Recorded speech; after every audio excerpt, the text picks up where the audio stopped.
Manners, respect. We here? Are we there? We everywhere.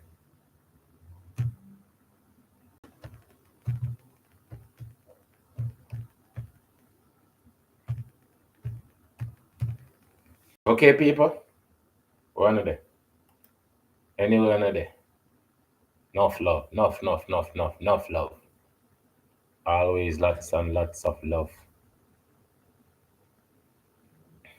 People, the series them when me had them, I tell you say, when I listen to them again, yes, it's refreshing to know about them people here. And being part of the people them who spread the word of greatness. That's that's very nice on my part. Right? So again, we always have some amazing people, you know. We are some amazing people. But isn't it funny? We are the only one on a seat. We are the only people who doesn't see amazement. Well, the few that does, but generally, right? Generally, we don't see the goodness in each other. That's one of the biggest fight. The people them before we, those were great people. They had all the criteria to survive. You mean to tell me say then criteria are not necessary now anymore?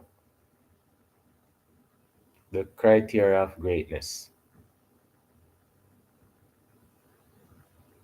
We not want it no more. We don't need it no more.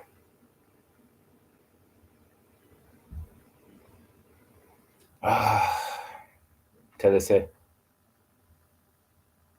people always say them feel like say them not belong. I'ma say this era, that's how I feel. Like say me not belong in this era. Cause when we see the era before, see the unity, see the love, the respect. And you always me say always about one or two people where don't see the vision where others see. And it's okay. I'm telling you, say it's not everybody who wants to be part of it. Some people want to destroy it. Some people don't like love. I tell you, say the energy where them pass off, how them pass off, the same energy them bring again. So even within the energy of themselves, them have to change themselves. Caterpillar, butterfly, it's always on you to change yourself. In every sense, take a shower, change your clothes. Uh, so last night, um,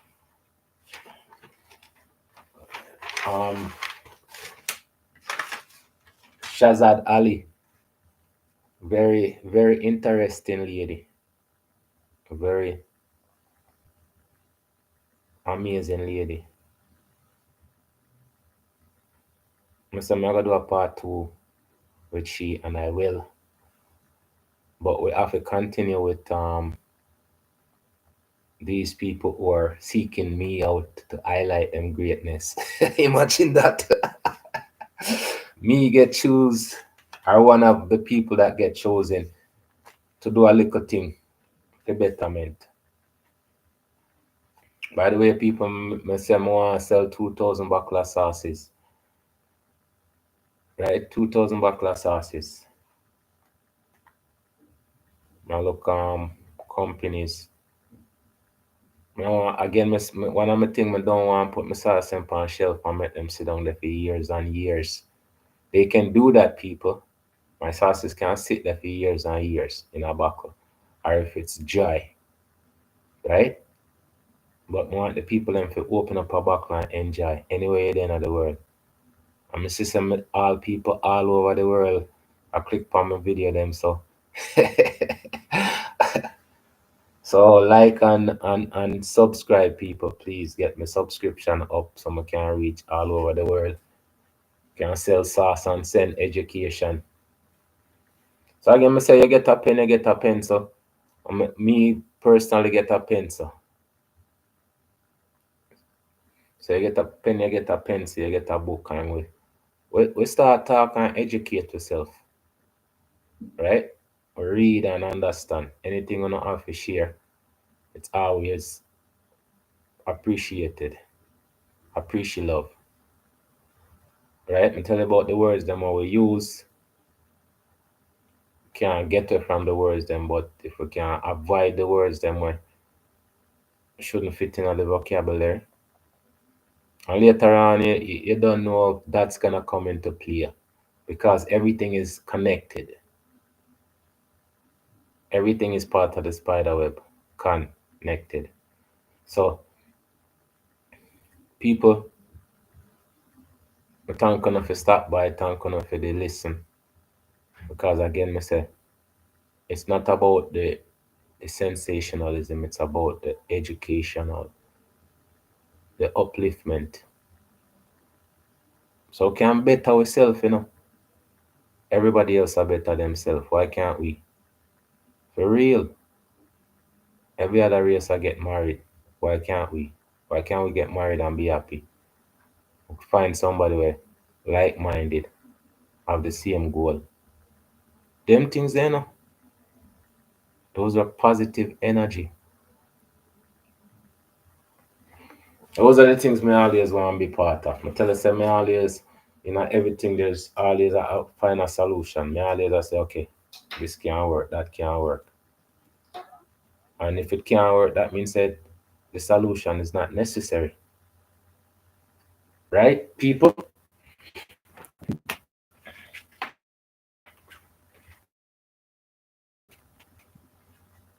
So, wind a hole, like a hole. So that means say coal. But me have my plant them set up ready still. Soon as I don't know, we get warm, can start with the plant, reap, eat, repeat.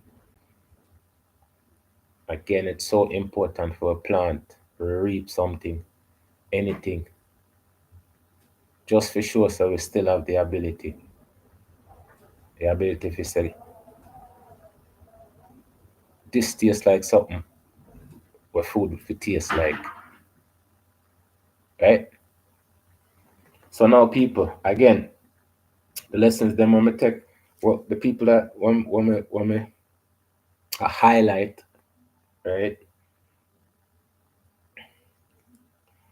is still me say this is from I Never Knew TV. I'm tell you say I have so much people over there with interview on the people them are some amazing people. What me say?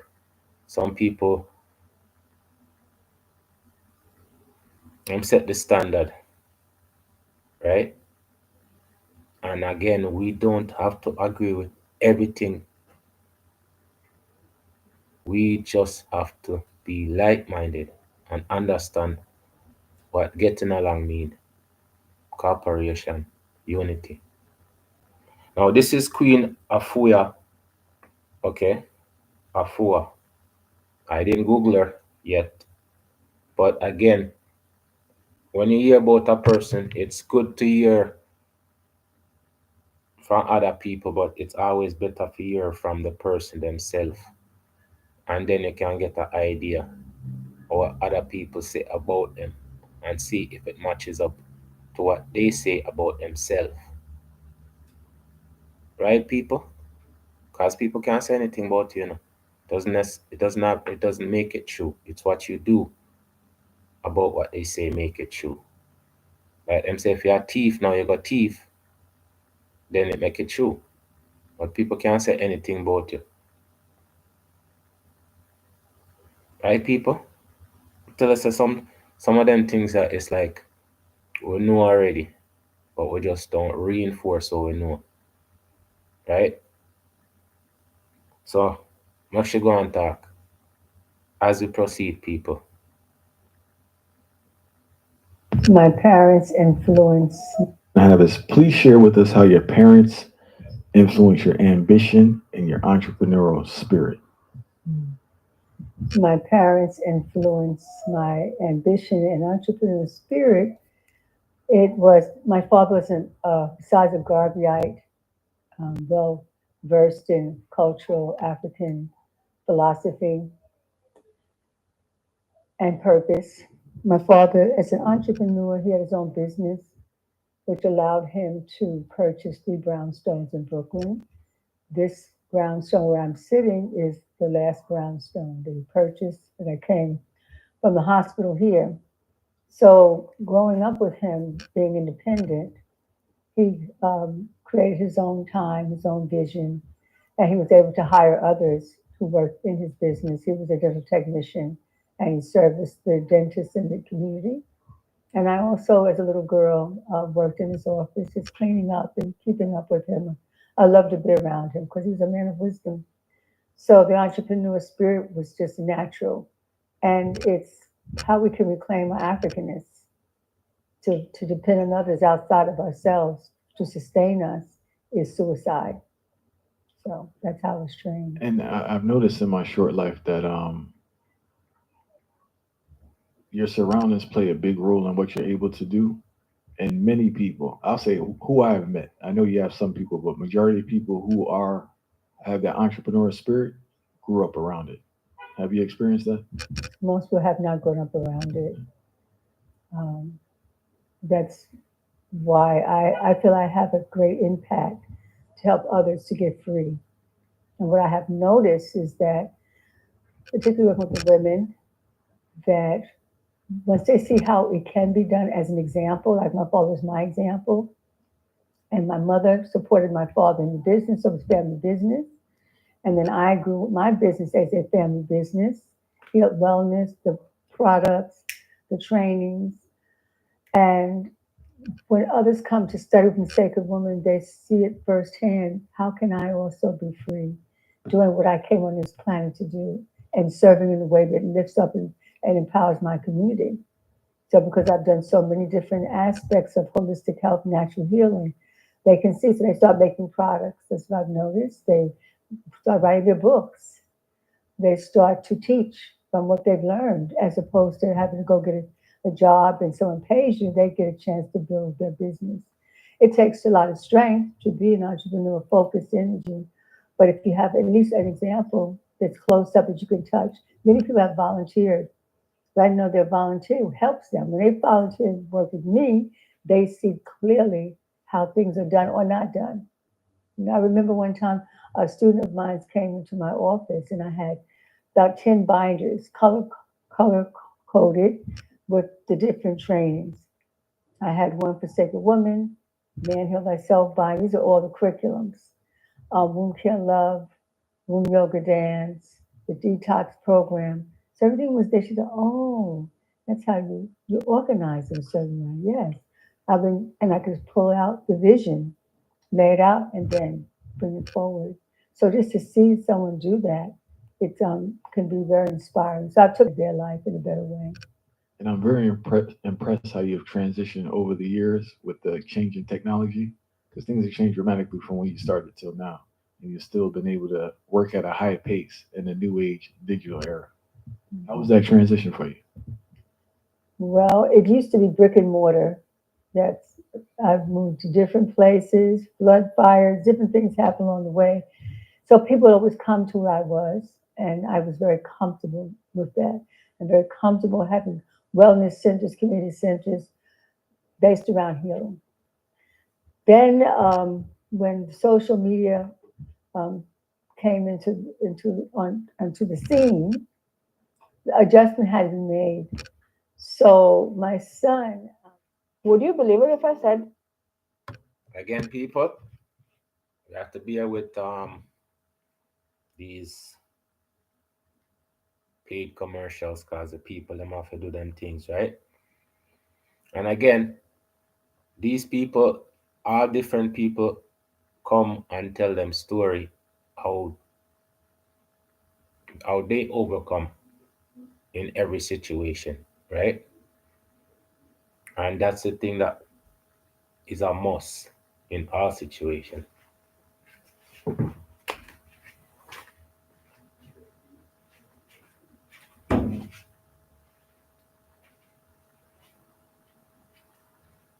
"Hmm?" The adjustment had to be made. So my son, Ali Tulane, connected with another young man who worked in our community and was a part of our center, and that was Kazi Roll. And he was learning and growing. That was maybe 10 years ago. And those young minds brought this to me, but I still had to do the same thing. So whether I'm teaching in a room where there's people or behind the camera or Zoom, it was the same manual, same curriculum, but now it's a different flow. What happened in that flow, though, is that I'm able to reach more people. So that's the positive, that you're not just in the room. In the early days, one would have to come to where I was in order for them to learn. And some stayed for a few months and had to pick up their lives and do that, but very few people can do that. So now my work is in Chicago and Detroit and the UK.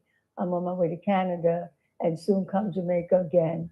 So that before I got there, the work was there. And how does it make you feel when the young sisters from this generation embrace you and reach out to you? It feels natural. It feels like that is how it's supposed to be.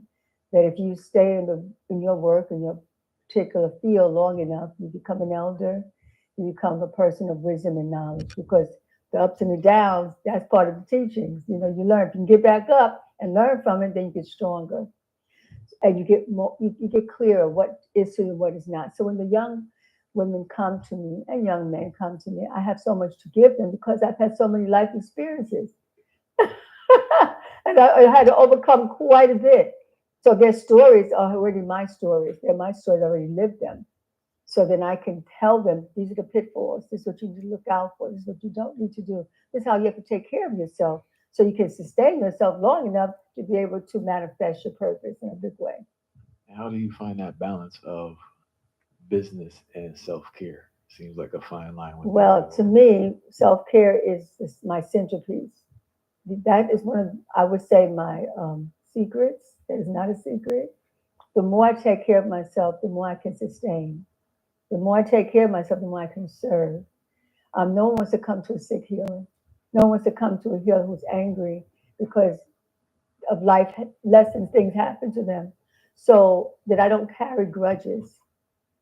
I only carry lessons from every experience. So what lesson did I have to learn? And I ask for the clarity of it. So the next time I now don't have to repeat the cycle, I can end the cycle and then I can now elevate. So that's part of what has to sustain me. Please share with our viewers why you don't open your eyes when you first wake. I heard you Mhm. say that in a previous interview. I found it interesting you asked me the question. That's a very intimate question. Well, I don't say that one sleeps. I say and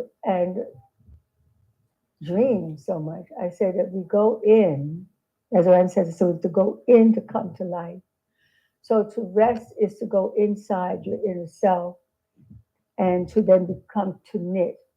But in that process of traveling within, you're going to get a vision if you're clear enough. If you're vibrant, you'll come back with something great out of those 4, 5, or 6, 8 hours. So before I open up my eyes, I connect to my breath. As the training, I connect to my breath and I go into gratitude. Of gratitude, and I start counting all the things I'm grateful about because I know the more that you're grateful, the bigger your heart becomes, which is my art. When your heart becomes big, you become big enough to help a nation. So I listen, I'm listening, I'm being in gratitude. What is the message? What is the lesson? Because in that state of vision, I can hear everything. And then from the vision, then I scribe, I journal, More. and then I move according to what has channeled through. So that time, Welcome. Queen Afua is speaking about spiritual healing. She's a spiritual healer. As we proceed, between two worlds. It's between being in the world of the vision, getting the treasure, and bringing it into this world, the physicality of it, and then manifesting or manifesting the vision. Next question I would like to ask you is please explain what is a love healing bath? Please explain that one to people listening. Mhm. A love healing bath is you use elements from nature to do this bath. One of the elements is the water. Water helps to pull away, to flush, to realign, to harmonize, to attune. We're made of 75% water. And when we take in and have water surrounding us and water is in us, it helps us bring us into emotional balance, into emotional harmony.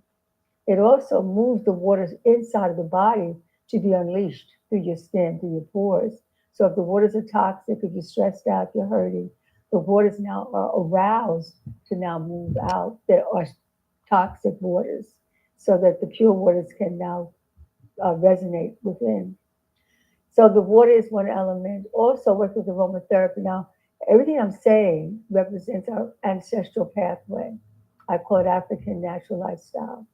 So a bath is one of the ways in which an initiate would come to purify. And there will be a bath maybe a city block long. And there will be a sign of the bath, and that sign is Kepler. It's the beetle. It'll be right facing the water. So that's hydrotherapy. So that bath is the water. Then our ancestors work with aromatherapy. They would not put the aromatherapy in the bath itself because there'd be others that are coming into that bath. Everybody's using the same oils. There would be a case, and in that case would be all the aromas. Our ancestors brought forth the hydrotherapy as a form of healing and aromatherapy. So one of the most frequent oils would be the lotus oil from Kemet. It comes from the lotus plant, and that would help you to illuminate. Another one would be frankincense and myrrh to help you to purify. So the oils are used to help to energize. So one in their own personal bath could put 5 or 6 drops of frankincense and myrrh to cleanse their thoughts or their actions or what they're attracting. Maybe they're attracting confusion, stress. So you put that into your bath. Rose oil is a wonderful oil to put in because it just opens up and evokes self-love, self-care, kindness, compassion. It heals the heart. And the lotus oil helps to clear the mind so that your mind becomes like lotus thinking. So that's the oil. And then the candle. Our ancestors work with candles. And the candles help you to light the way. And one of the affirmations you could say in your bath that came from our ancestors is Nuku Nuku Amiku. I am that I am, a shining being dwelling in light. So you have your candle, you have your aromatherapy, you have your water, and then they put in salts into the water. It says if you're going to the ocean, go straight to the ocean for an ocean bath. Same thing. And that salt in the water helps to pull the congestion and the blockages out of the skin. And that's your spiritual bath. And then put your intentions. What are your intentions? What do you want to know about yourself? Or what do you want to learn? Or what do you want to forgive or let go of? That's spiritual bath. And then what are you going to do to love on yourself and commit yourself to yourself? So that may be taking healthier foods. That's how you're going to demonstrate your love. Having compassion for yourself, not beating yourself up psychologically for what you didn't do. So these are just some things you can begin to do and just put yourself number one. That's love. People speak about affirmations all the time, right? What advice would you give to someone to create an affirmation for themselves? Affirmations, it's when you look at the glyphs on the walls of Kemet, they're gifts, glyphs, and it's the language is Metu and Ter is the language of the divine. So when you affirm, you're taking the glyph that's inside of the message and you bring it to the forefront. And what you need is already in you. We came in this world with everything in us. It's just to learn how to bring it out. So now you look at your affirmation is what do you need? You say, I need love. So then say, I am love. I am myrrh. I need prosperity. Then say, I am prosperous. Even if you don't feel you are, if you say it, evoking it, that is an affirmation. Ah, you see all the words, the words that we use, how we feel about ourselves, the greatness of us. Speak, lady, speak. Bring it to you. Just like you said, I'm not good enough. That's an affirmation of negativity. I'll never be prosperous. Um, People don't get along with me. I don't get along with people. Those are affirmations that can make you sick, or you can choose to have affirmations to help you to get well. And that's the spirit of our ancestors would have of the guardians, indwelling guardians. That's Tahuti. Tahuti is the word, and because when you speak the word, then you become what you say, according to our ancestors. So on the walls for the women, for example, there's a prayer to remind us as Black women, African women, Nile Valley women, who we are. We are the women who lighten the darkness. We have come to lighten the darkness. It is lightened. We have overcome the destroyers. We are there for those who weep, who hide their faces, who sunk down. They lift upon us then. We are the women. We are the healers. To have that as an affirmation that you know who you are, that's what sacred women are. Powerful thing. And I wanted to jump back. You spoke about attracting stress, but you also spoke about attracting confusion. Please speak on that in regards to some people seem to like confusion, right? They And like confusion. they seem to attract a lot of confusion. Uh, why is that the cause? Because we're not listening. That's what it is. I wrote a book called Impeccable Listening. Impeccable listening. uh, we're not listening. Impeccable. In PECA. Impeccable. In PACABLE.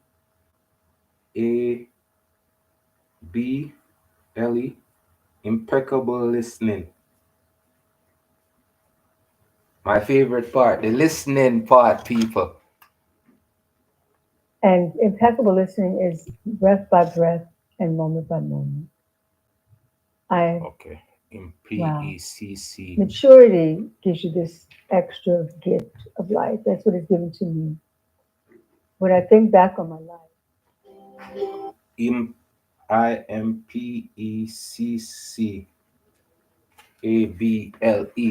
Impeccable listening.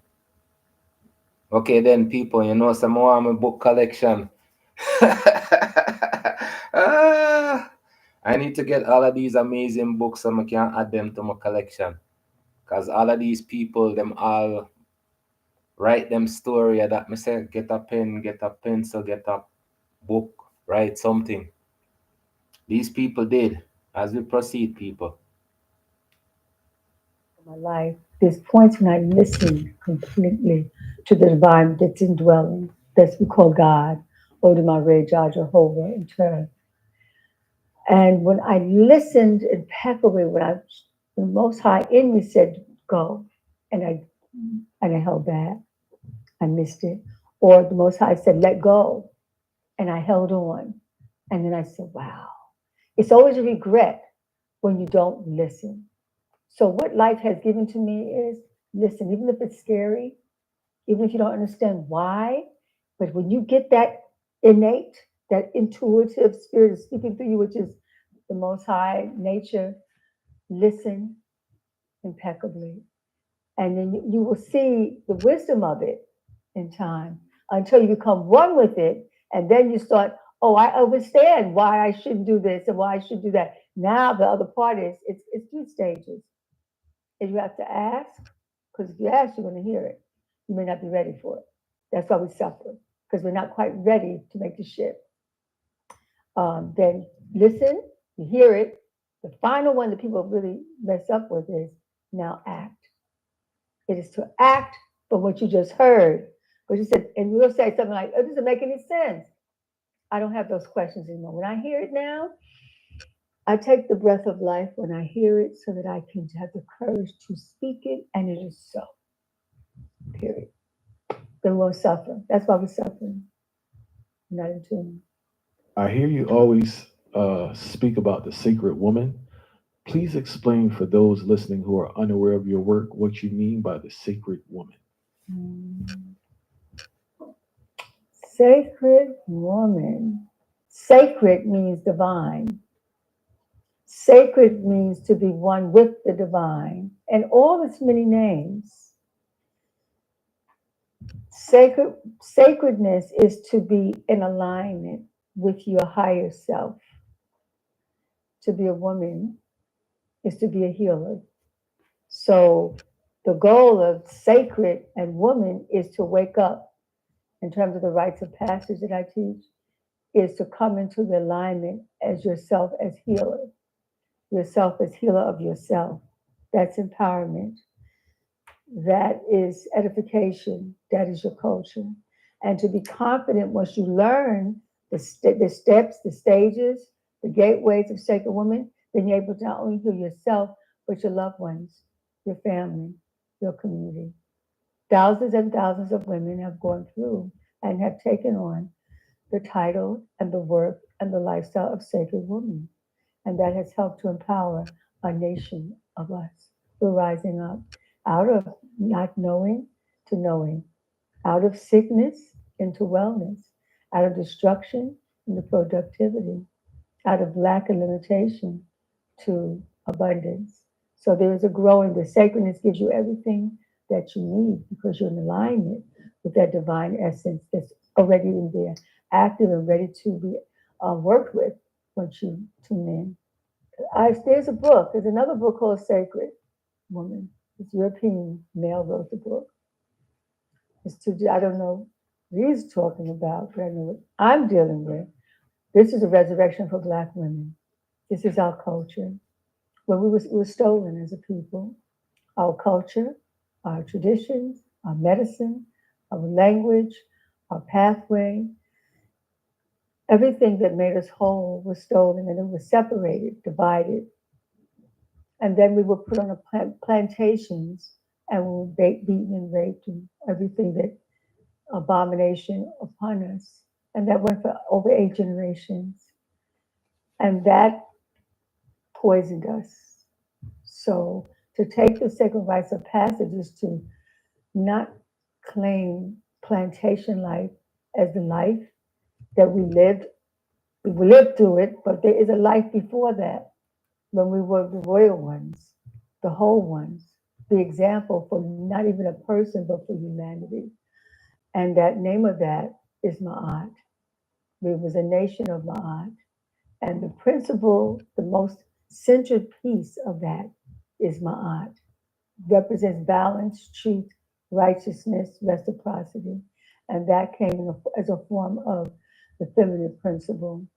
And she had a Black spirit and she had wings. And she represents the first one we call an angel in Christianity. She was an angel because she had wings.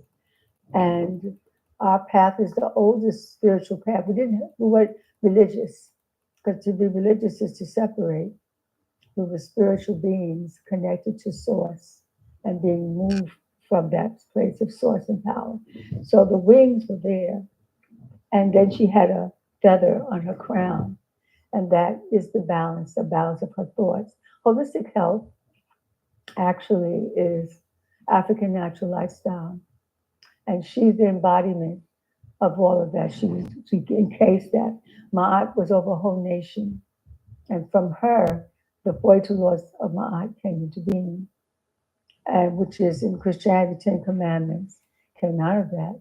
So we were the first to bring forth spirituality, to bring forth holistic health. When I was channeling the book Sacred Woman, it was a 7-year journey.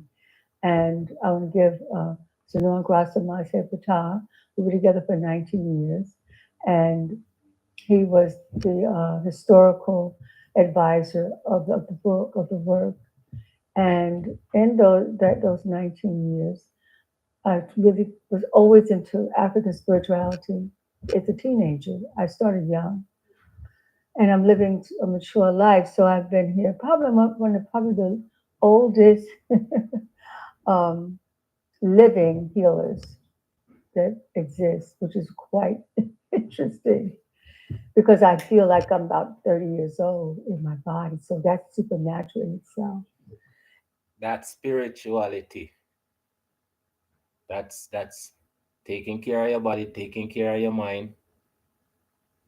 These are all the things is so important. As we proceed, people, Live a holistic natural lifestyle, African natural lifestyle, then you're given supernatural powers. That I know for sure. So I just want to share with this because I want us to feel this is all holistic health is not European philosophy. I know we're going to them to study many times to go outside of our culture, but it's all ours. I'm gonna say African natural lifestyle for everything. Would you do that with me? Just say African natural lifestyle? African African natural natural lifestyle. lifestyle. Reiki, African natural lifestyle. massage therapy, African natural lifestyle. reflexology, African natural Natural lifestyle. lifestyle. astrology, African natural lifestyle. hydrotherapy, African natural lifestyle. aromatherapy, African natural lifestyle. polarity, African natural lifestyle. sacred word, African natural lifestyle. yoga, African natural lifestyle. meditation, African natural journaling, African natural lifestyle. energy work. African natural lifestyle. It's all African natural lifestyle. Case closed. And our men, when they know that, wait, Yes, people. Left, right, and center. But I say, oh, them package everything, they are good at packaging. Anything package, sell. Brand. Anything branded, sell, sell, sell, sell, sell. Commercial, sell more. Nice, sexy woman, sell, sell, sell, sell even more. As we proceed, people. minds. It makes you want to go deeper into your culture, not to be afraid of, because we were told to be afraid of our culture. And you're afraid of your own culture, it's like a tree with no roots, and you will die eventually. And that's what's happening. We're getting sicker and sicker. I wanted to jump back to the early You days. see, this is why I say I feel so good at explore all of these great people. Because the culture is so rich. It's so when I listen to it, it coming like it's a movie. It coming like a real life adventure. It's left, right, and center. As we proceed, people, where life is a amazing movie. As we proceed, Because you guys were in a time where when you started practicing African natural healing, African culture, what were your peers saying? Because I know it was kind of anti-African vibe. It was a pro-black vibe, but it seemed almost like a anti-African culture vibe during that time, if I'm correct. Mhm. Well, what helped is that most people are sick. And when you're real sick, you don't care what to get out of the pain body. So I didn't have to tell them it's African natural lifestyle. I just had to give them the herbs, which is our culture.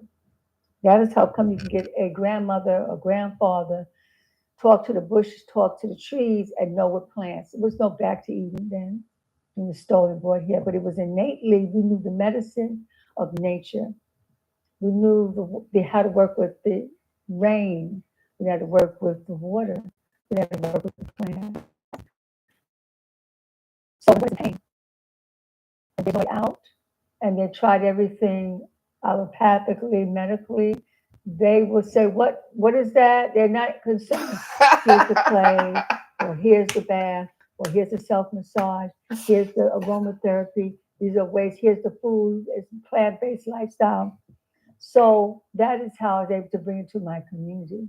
And so at least 2 decades, I didn't talk as much about the culture. I took it on.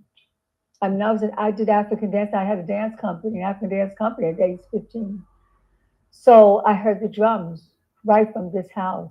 I remember having dinner, and I heard my mother prepared a normal dinner, medium dinner, the time, and I heard these drums, and I'm like, I was looking in the room. I ran out the house. I just left the food, ran out the house, ran. Well, I just did the drum. It was in the park across the street, and I was spellbound when I heard these drums playing.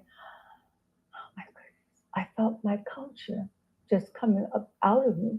So I would see, just and in the '60s, I woke up in 1969, and I woke up to a song played 2 blocks away from here. I think that's why you had to come here.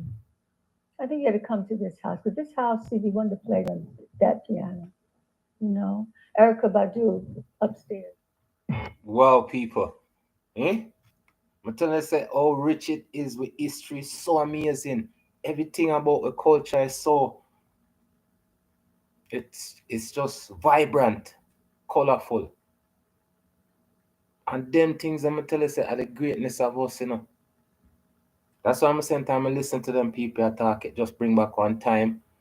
And some people were just cultured. The way them speak, the way them dress, carry themselves, articulate.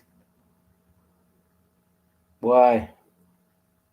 It's crazy how influence change everything from what already cherish.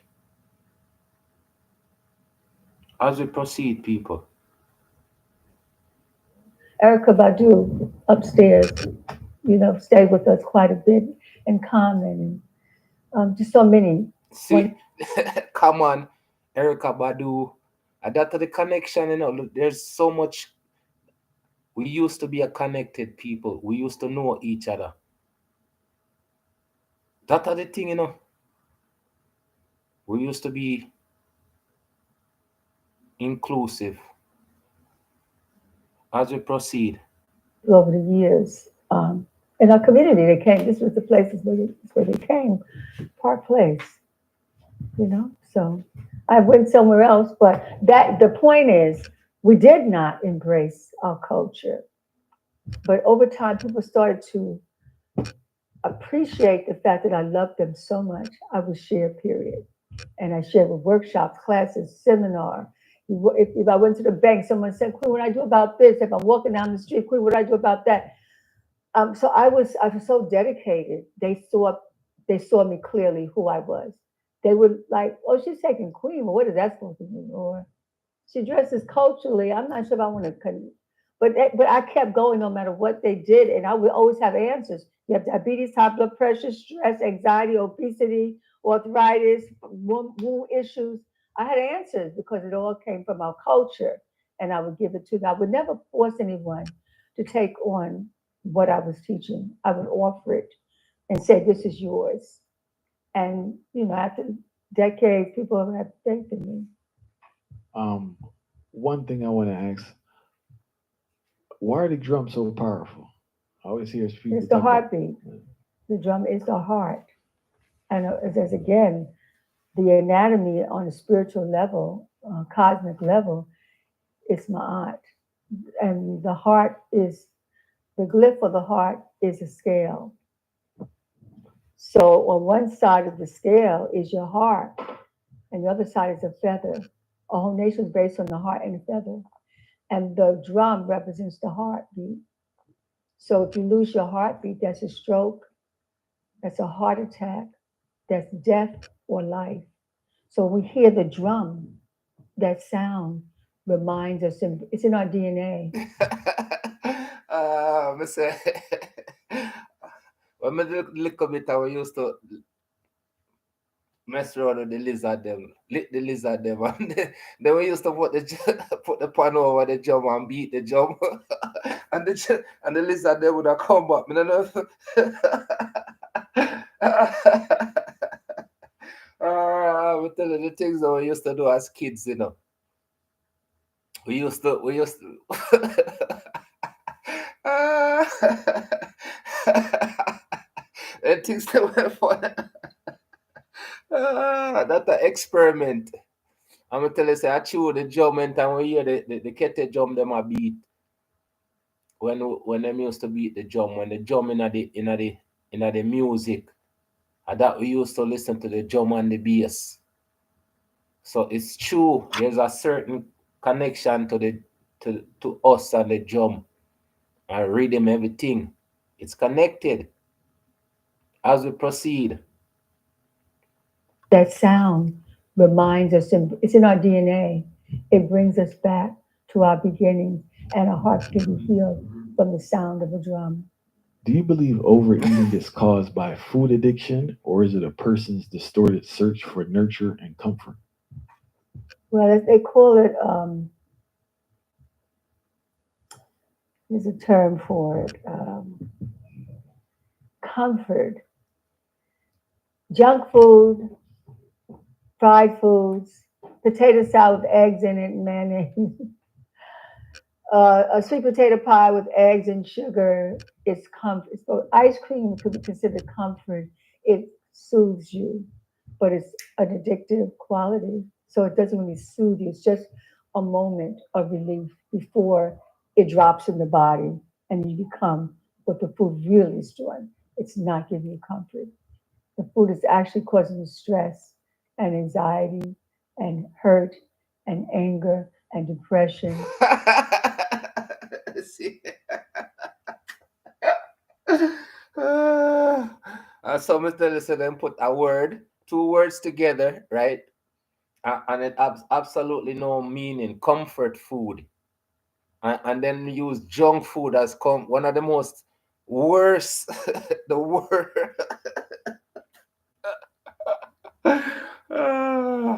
Me never understand that. I never understood how you can eat all of them things, one tub of ice cream, and that make you happy. When you get brain freeze, like all of them things that it didn't make sense. But me tell you, so when them put certain words together and people say, yes, it sounds good, that's where the danger come in, As we proceed, people. Me tell you, so them people are way smarter than me, but them, the sense for them I make the sense for me, I say. As we proceed. And so it's dangerous.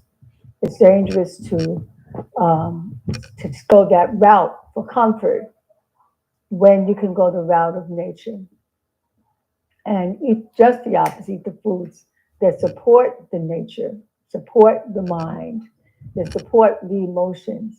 And that's green, plant-based, primarily a green lifestyle. Chlorophyllion is a term that my son is brought forth, not so much vegetarian or not so much vegan, but green chlorophyll foods.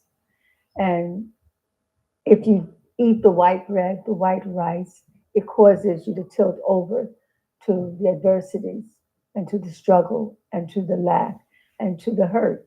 Most people are taking painkillers, and that's to numb them out.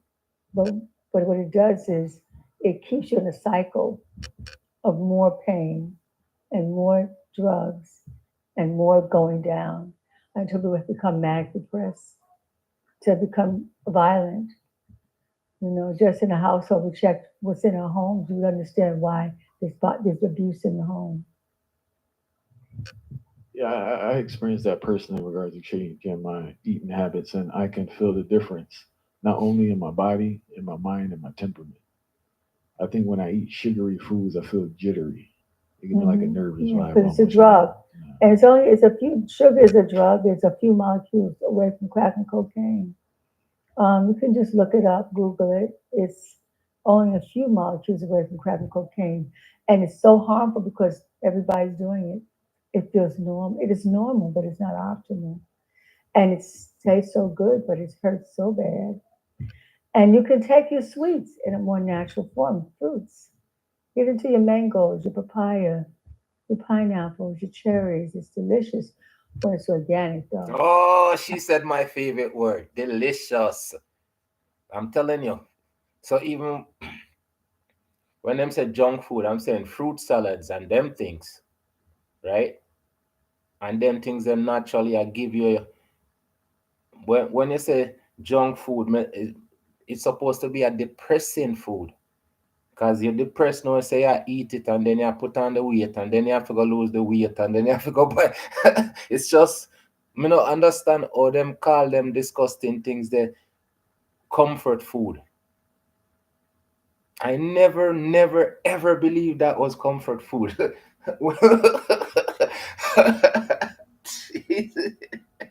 I never believed that them disgusting food they are good food. As we proceed, people. No, me not say junk food like you can't have a snack here and there, no. But I'm just saying consistently eat them things there. So the junk food people them come after me. As we proceed. The pineapples, the cherries, it's delicious when it's organic, though. I mean, I had a cantaloupe today, and I said, well, they just was injected. What did they put in the soil? It's nothing. You can feel the depth in it. There is no watermelon without seeds is an insult to nature, to our nature. Sure. And that's what I said. Plant, reap, eat, repeat. If you can't reap it, if you can't plant it, if you can't reap it, it's not good. This is one of the things I always said. That's why I'm a plant for myself to see the food and I eat. If I get them from the store, I'm a plant them and nothing no come out of it. And trust me, in time you got certain people's store, the food them where you buy from them store, them can't, they don't grow again. So I kind of actually I cut out them people there. I not call them name. I cut out them food buying well cut out pretty much everything. Cause if one thing not good, trust me, and them don't eat the food of themselves. As we proceed, people, we must be aware of them things here enough. Nature, to our nature. You don't see black seeds in it, it's death. And they're taking the seeds out of everything now. It's true. It's true. Everything is like the seedless grape, everything. And I say, it's when you see them things, you know, say them a mess around with the genes of the food, right? And so I always recommend people for, I, I try to encourage people say, look, it doesn't take much for your plant a little thing. Just for have the taste all the time of what food, real food is. As we proceed, people. It's death. And they're taking the seeds out of everything now, the lemons, the limes, the oranges. You know, they haven't gotten to the cherries, they haven't gotten to the cantaloupe with the seeds out, but they're trying to make it where we are prisoners in the food world, and that we can be stopped. We can't, when you cannot plant your food and you don't have an option to plant your food, you're in trouble. So seedless foods means that the food has gone through literally an abortion. There's a hysterectomy. There's no life in it. It's man-made. It's not most high made. We really in a state of an emergency with our food. It's being engineered, made in laboratories. And if the food can stay on the shelf for months, sometimes you go into our community stores that call food deserts. That means you don't have life-giving food there. Some fried food, some fast food chains, and all that.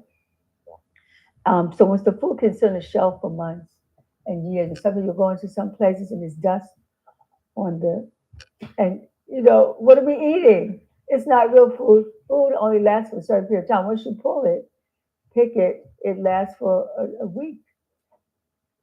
So what are we really taking in? That's why there's so much inflammation and premature aging and early death and violence and depression.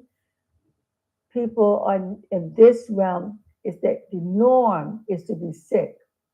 The norm is not to be well. To be well, what? How did you get well? How did you escape? So I don't eat most people, most vegetarians, I don't eat what most vegetarians eat. We got a lot of starch. The term is starchitarian, we got a lot of starch, and then it starches our knees, and so we can't walk after a certain, or we are limping because there's no flow in the legs, or our kidneys are starting to fail because they cannot process the food because it's all this inflammation on our kidneys, our liver. So our bodies are decaying because it's a lot of non-real food. How bad is fried food? Well, fried foods is a once you oil unfried is the best oil. Cold press is the best oil because it's pressed out of the olive. Once you put the heat to it, it becomes carcinogenic. So you have to be very careful. So Yes, that's why I don't cook with olive oil. Many people cook or increase the temperature of olive oil, and olive oil is pretty much for salads and stuff like those. For when you make pasta and them things there. So many people don't, well, they're not aware of these things. But when them tell them say, oh, olive oil is good, they don't say, well, this is how you use it for it to be in a positive sense. And then many people don't detail nothing. So this is why I'm telling you that these programs is so important for us to listen to and understand more. comes carcinogenic. So you have to be very careful. So a lot of stir fry. So if you're going to do a stir fry, you have to take lime water with it, half an hour before or after, because it's something that people do because they want to keep the same habits and bring it over. So that's I call that's transition because this is vegetables, but and it's not a meat you're stir frying or you frying meat or frying fish or frying chicken. Now that's a sure way to shorten the lifespan. But you're now coming to a little higher level. You stir frying your vegetables, so you have to take your lime to water to cut it. Otherwise, the artery to the brain becomes short circuited, so you have brain fog. Or the artery to the ear, you can't hear as well. Or to the heart, the heart is getting weak and you cannot move quickly. You become really tired very quickly. To the legs, you start to get elephant legs, swelling in the legs, edema. And that's from the arteries being clogged up with fried foods or meat, which has a lot of fat in it. What does the lemon water do? The lime The lime water, water. what it does is it breaks up the fat. It breaks up the fat that's coming from frying because it sits in the body as a film. People on here, this is what I'm telling you. So we certain okay, you see in the winter time, this is why I say the citrus, lime, lemon, orange, grapefruit, all of those things is good. Because when in the winter time for we there's no we not get to exercise or anything. So it usually in the winter people gain a lot of weight. But in a few country, we used to have lime tree, lemon tree. We used to have them things so readily available. I said we used to be healthy, We used to be like trim people. Everything was she talk about, all of the fat and everything. Now the people them just a bounce. Wow. You see, people? Knowledge. As we proceed, people. It breaks up the fat that's coming from frying because it sits in the body as a film. So if you look at this as an artery, right? And that grease sits in there, it just sits.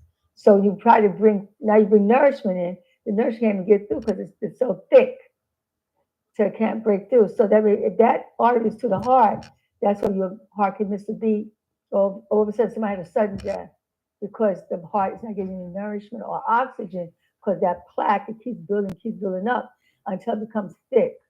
And if that plaque becomes so thick the blood can't flow through, that's when you start having pain.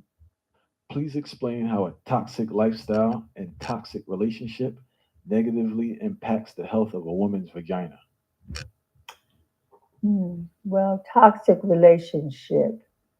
A woman is a sieve. Her body is open vessel. So, depending on the mate, how he's thinking, if he's angry, if he's hostile, if he's disappointed, if he's abusive, if he's eating dead foods, processed foods, all that, if he's taking alcohol, drugs, over the counter, prescribed, or from the street, he's the embodiment of all of that.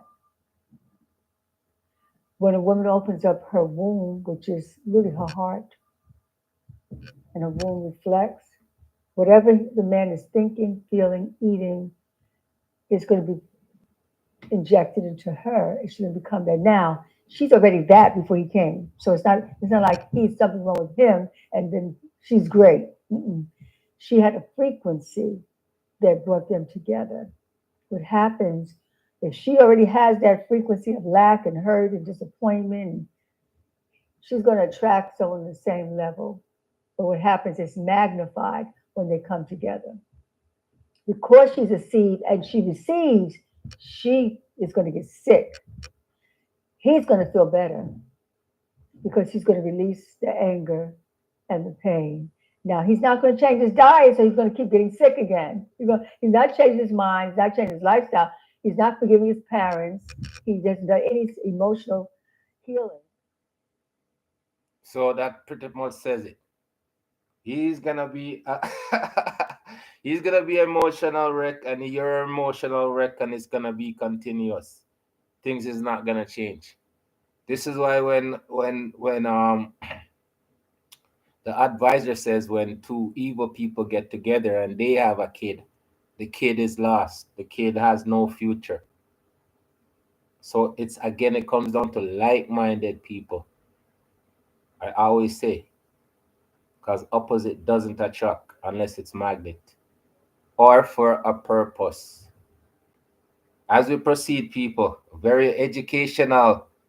Again, this is Queen of Afuya, Afua, Afua. Okay, and she's a spiritual healer. So a lot of these things, again, we don't talk about. As we proceed, Emotional healing. So he's going to continue on that pathway. But she also, so now she's not only carrying her issues, she's carrying his issues. It's magnified. So that's where the tumors and the fibroids and the long menstrual flow is happening. And that can lead to a hysterectomy.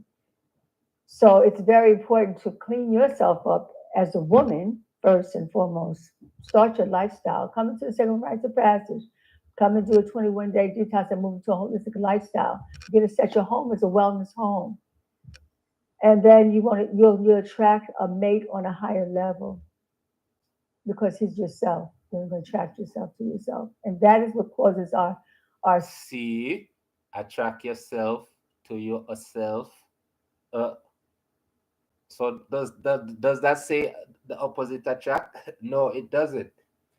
Like-minded people, this is what I always say. Seeing people as we proceed.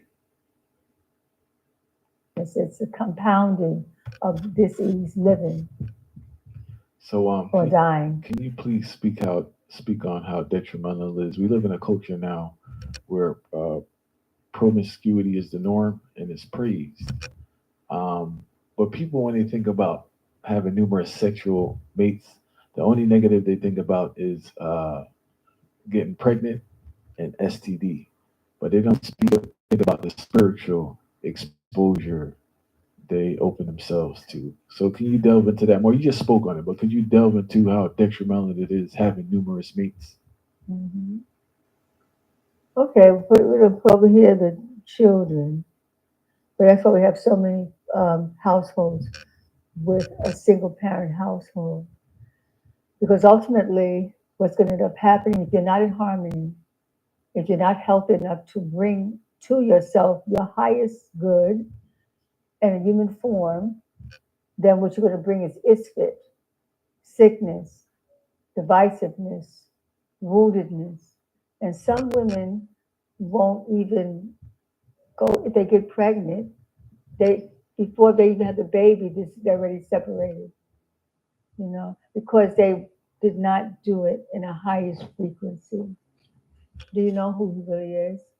Is he well? Are you well? First, it's always starts with the self. So women have to heal, and men have to heal. That's where the rite of passage comes in. Without that, we're just going to keep colliding and bumping and hurting each other.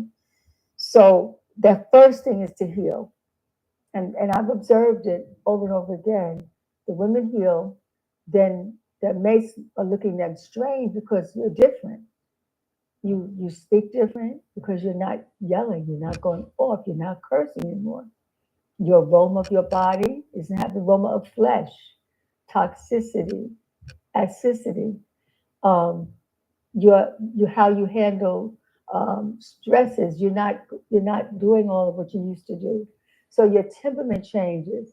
And if your mate's temperament doesn't change, either you're gonna separate, or you're gonna be in the house and you're gonna be two separate locations in the house. So the women kept asking me, well, do you have anything for the men? And so that's when we created Man Heal Thyself Wellness Warrior Training.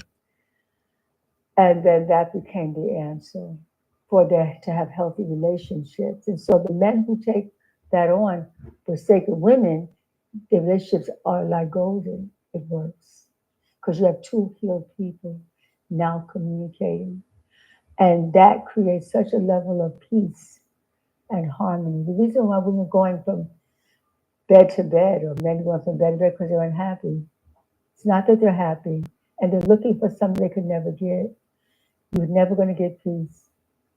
You're going to get more frustrated. You're going to want more of it because you think that if I eat more food until you gorge yourself, I have more sex until you gorge yourself and you're losing yourself. And then when one interjects their mind and their heart and their lifestyle into you, then you go to someone else next week and you got 4 or 5 people in your body, you're going crazy.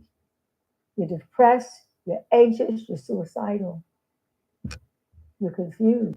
Okay, but that's what they expect of us. We're supposed to have five, six, seven, eight, nine, 10 women. And if you don't, then you're frowned upon, right? Once you say you have 10 women, everybody say, yeah, man, that's good. But 10 women, that mean that's 20 people. 20 people, that's probably like 40 people. That's like 40 people in that the group there. I'm in the group thing. You're confused. So you have to clear the house And also, what for peace. I've observed also is that uh, you don't gain the skills to be in a long term relationship because you've been bouncing around so much. Hmm? You don't gain the skills to be in a long term relationship Oh, because yeah. you've been bouncing around so much. Well, it taking Sacred Women, we have teachers that come in and who have long-term relationships, and they give the skills. The work is a community work. It's not an individual. It's not even me. It is all those relationships that I know if they hear from this person who's an entrepreneur, or this person who manages money well and can make money grow, we bring that person in. This person who can get property and land, that person. The person who can make your garments, so can come from our community. Um, Everything we need is in the circle. That's I always say that, and it's supposed to be that way. It's That's a spider web. That's what I say. Everybody brings something to the table to help it. I'm gonna say it's different people with different ideas, not just one person or one set of people with just one view. That's why I'm gonna say we have different views, similar situation.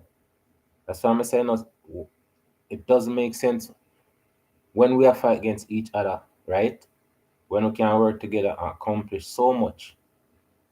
Doesn't matter which religion you choose or how you view.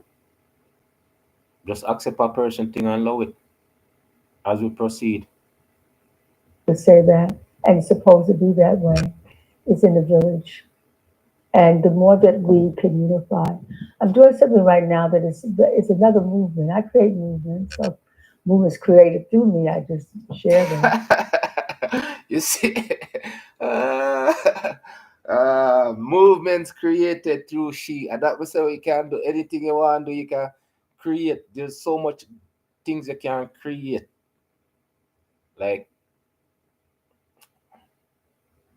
it take 2 or 3 people to start it, right? And these people reach a point now where them have thousands and thousands of people support them. But that's not how it started out with for them people. Yeah. It started out with them having an idea to change something. As we proceed, people,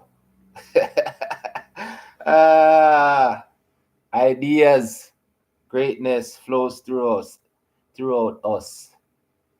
Who was created through me. I just share them.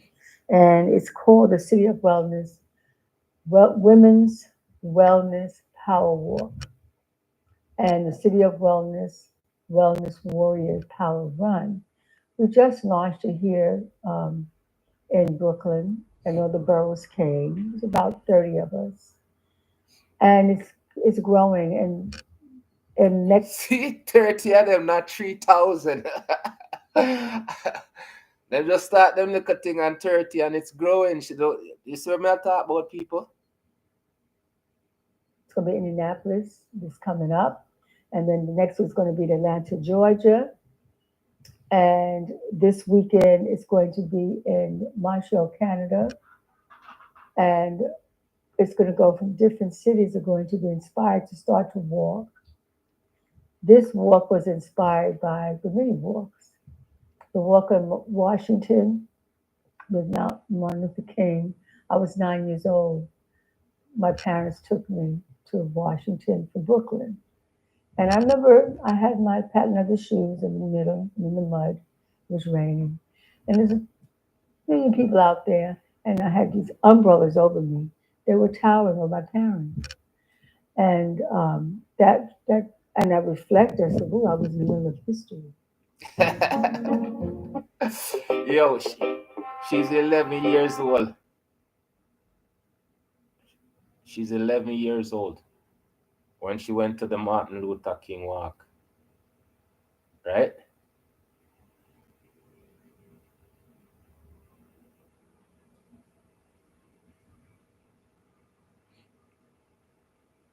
So she up there in her age, but our memory is good seeing me, right? Sometimes we get too excited, people.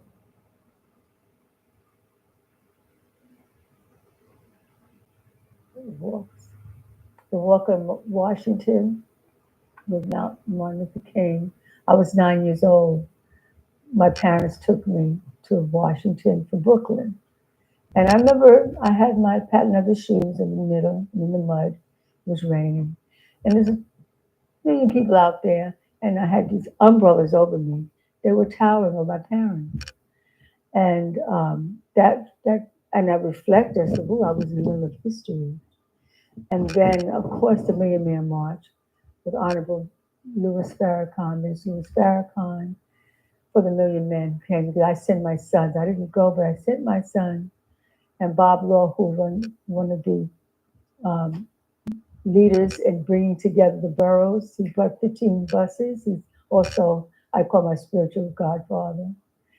And that was a very important march that we could come together. Now, what did we do out of it? I'm not quite sure. See, people, that me say after the march, this is what me say. Where are the policies? Where are the agreements? Where's all of them things? Say, we need to write it down and say, this is, oh man, you see, I'm not quite sure what come out of it either because then everybody separated and then there's no movements. This may say it's when one person have one idea for everybody instead of everybody I have an idea to change it. At the same time, I read about Marcus Garvey. If Marcus Garvey did give him wife the power where him did have, she could have done a lot more too. Because when him did end up in a jail, him could have give her the position, right? As we proceed, people, history. Now, what did we do out of it? I'm not quite sure. But we brought us together. We need a stronger plan and an accountability process to actually blossom from it. Because to get a million men together, that's money, that's prosperity, that's businesses.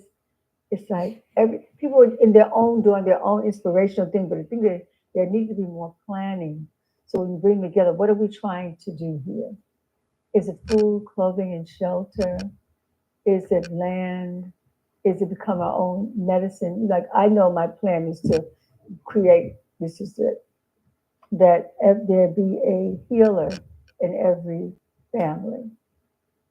Whoever takes my study, they become a healer of their family. They know exactly what to do for all the different issues in the family. Diabetes, high blood pressure, stress, and that, and also the part two of it is to create a wellness center in every home. So the kitchen is your pharmacy, it's your healing laboratory from soup to salad to juices to herb teas. Your bathroom is no longer a bathroom, it's a hydrotherapy room. So you can wash away your stress. You don't have to take drugs, alcohol to numb yourself out. You can be free of that. Someone close to us asked my daughter the other day, so you didn't have any vices? She said, you didn't take any drugs or any, you didn't drink? What? She says, no. She said, I took sugar sometimes. That was a vice and it made me angry, upset. So the house becomes a wellness home, which means you get independence, holistic independence. You don't have to go outside when you get sick. Your family doesn't have to go outside, and maybe you'll come back with one less organ. So when it's in the house and healing is in the house, then you don't have broken homes. You don't have children who from single parent households. So much families can now stay together because they've taken the rites of passage. They have the tools that they need. So it keeps the family together. And in that family, there is entrepreneurs. So we call it creating our own businesses. So for me, that's how I am looking at the plan. So now this walk is actually helped to secure these lifestyle shifts that we've all made in our community. And listening to you talk, I think there's a generation gap because from your generation, you guys have a collective approach. Our generation is very selfish. They don't have a Selfish. ah. Go on, sir. Go on. group idea when they do things. It seems to be all about them. But when I hear people from your generation talk, it's always about the collective and the And benefit. this is what I'm saying, though. Before, it was always about the collective. It was always about uplifting the whole community. Everybody get for them slice of cake. Now me know say me hear say people want them the whole cake, the whole egg, everything for themselves. How did we become this way? As we proceed, people. Of not just you, others, but the next generation. Well, that's why we have to work together because this generation, they know how to make money. Mhm. They become one pointed. Money, money, money. That's the left side of their brain. See? The same thing. Money, money, money, money, money, money. The man say yesterday, once money become the God, there is no God. I said that. And it's true. How comes the main only objective is just to get money, so? And then when they get the money, it's not even, it's never for nothing good. Our side was more right side. That is the intuitive, that's the spiritual, that's the laws of nature. Those two have to come together, that brain. So I'm from what no, it's us, the great mother, the feminine principle, and it's the saw, the masculine principle, the left right hemisphere of the brain.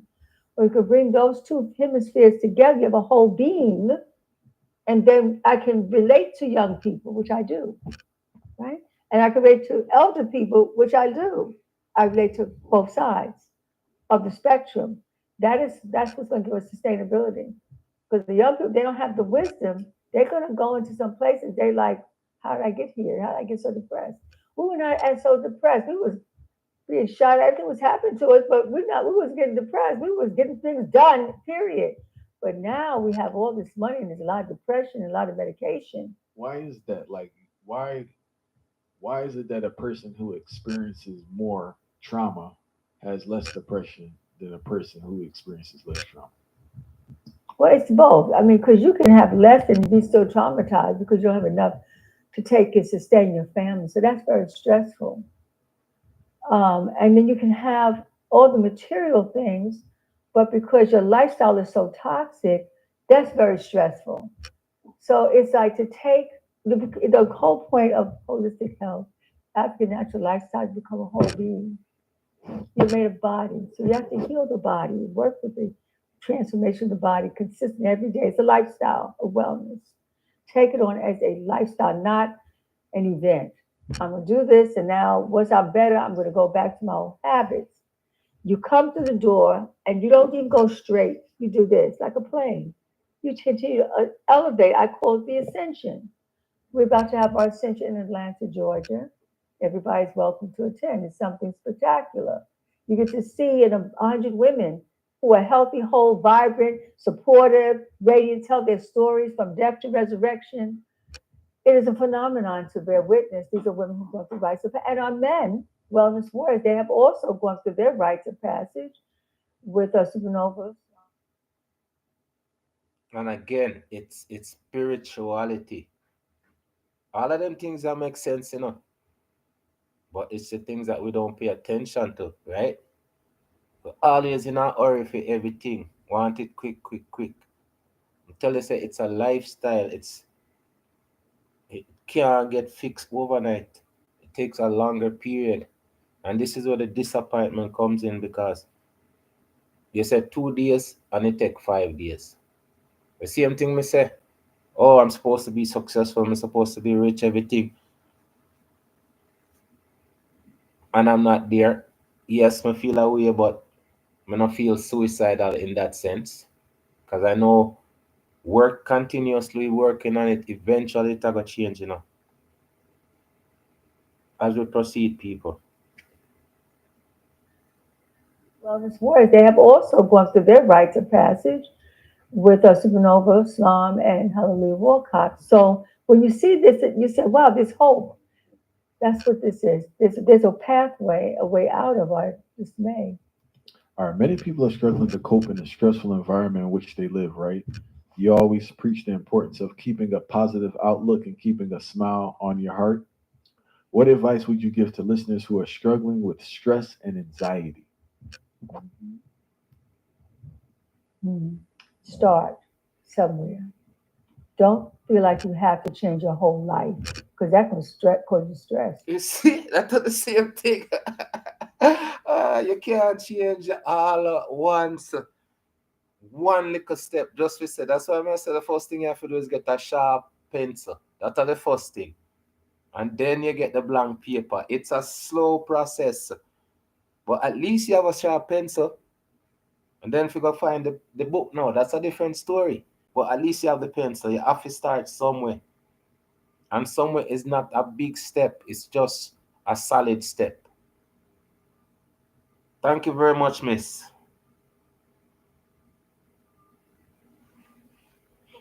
Sometimes I'll do a consultation and I'll lay out everything they need to do, and it causes them stress just to hear. No, I said it's overwhelming when They're everything. overwhelmed, so that could cause stress. So I would say take one or two things that you know I can do that. That's they call like low hanging fruit. Hmm. You know what I can do? I can journal. I can write what I want. I can think about. I can contemplate. So just write down. That's the journaling. Someone else will say, you know what? I can have a green juice every day. The juice bar is not far from where I work. I don't have a juicer. Matter of fact, I'm not going to make the juice. If I make juice, I'm not going to clean a juicer. So let me just go get a green juice every day because that will calm the blood, detox the blood, lower the blood pressure. So now, You see this lady, she talk to everybody, because she have a peace fit. Yes, Miss Juice owner. We have the juicer. I don't want to clean out the juicer. We say don't make sense. You have the juicer, I have the carrot, and the something that must spoil. Me no know. Just juice the juice. Put the juice in the fridge. Do it one day. Wash out the equipment and put it down. This lady I touch every can. Go and speak, lady. Go and speak. lower the blood pressure. Someone else who's into herbs might want to take herbs to de-stress, some chamomile or hops or verbetine and make a compound of that. That to de-stress. And somebody said, I don't want to do herbs. I'll take a vitamin. I'll take a big complex, 50 milligrams, 100 milligrams, 2 or 3 times for the day. Start somewhere. What happens is one good habit creates another good habit. Next thing you know, do it, just start building. And after a week, 2 weeks, 3 weeks, you move into a new lifestyle. Or eliminate some things. You can do it that way. So you know what? This week I'm going to eliminate one thing a week. But once you let it go, then try to keep it away. And so say this week I'm going to let go of sugar. That might be hard for some people. For some people, it might be easier because I can have my watermelon, my cantaloupe, my honeydew melons, my papaya, my mangoes. So that might be the way to go. Some would say, I'm going to drink more water because I'm made up of 75% water. Some start to flush and just drink a lot of water. And maybe at the beginning of the day, I'll put 2 limes in it to cut up the plaque. Okay, and back to the lime. See, this lady I give you free information for better yourself all through the conversation, That's why I say sometimes when you listen to people, the people that might have meaning to what them say, you can learn so much instead of you try to decipher some conversation between 10 people that doesn't have a point. So I'm gonna tell you, say lime is very important. Man, I forgot buy your next bag cause my one them then dry up on them not a seed. People. Yes, me well aware of it. Trust me, I am aware of a lot of things. But when we hear people confirm it or help you to better yourself, it's so refreshing, right? As we proceed, people. In it and to cut up the plaque. At the end of the day, I'll do that again. So find just a few things that you can do. You can even the way I've written 7 books on healing. They can just take. Don't try to buy all the books at one time and just buy one book. Yes, people, any book could have said me come down could have. But then I said that listening to all of these people, we're gonna eventually have a library. I'm gonna tell you, I'm gonna write down the book them, right? And see if we can find them at the library for free, right? Even if you read 1 or 2 chapter out of the book them, right? Because most of them book, so you're not gonna find them in the libraries. Or I am not saying 100%, but you might not find them in libraries. Let me correct myself here, sir. As we proceed, 7 books she have written, people. Oh, heal thyself. That's a wonderful way to begin. It was written 35 years ago. And then some women are going into Sacred Woman, but they're not ready. They need a rites of passage because they need some hand holding, some support around them with other women living the same lifestyle. So I would say come into community. However you come into community, come do a power walk with us, or come do a soul sweat with us, or come with the rites of passage. You know?